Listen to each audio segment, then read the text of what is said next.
你嘅經驗對轉行做保險絕對有幫助。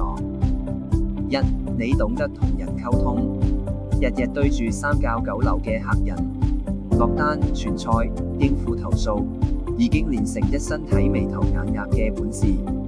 你喺短時間內判斷出客人嘅需要，呢種觀察力有助做保險。二，你捱得苦，有耐性，餐廳忙起上嚟好辛苦，企足全日，拍重嘢，受得氣，練得毅力十足。保險頭幾個月好難捱，呢份毅力令你贏在起跑線。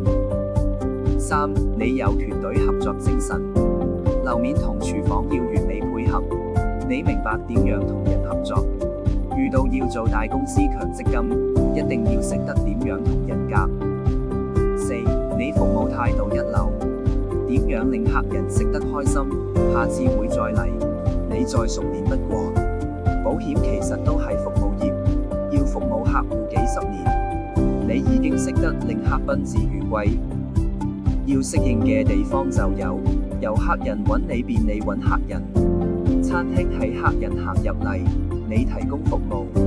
做保險就要你主動打電話約見面揾客源。以前反邊日有人同你排更表，而家要自己安排時間，需要高度自律。最後，理財產品比美食菜單複雜，你要考牌，持續進修，熟習產品內容。開頭係會吃力，但只要肯學就一定得。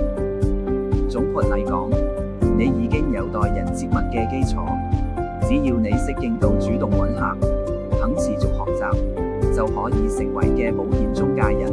俾啲信心。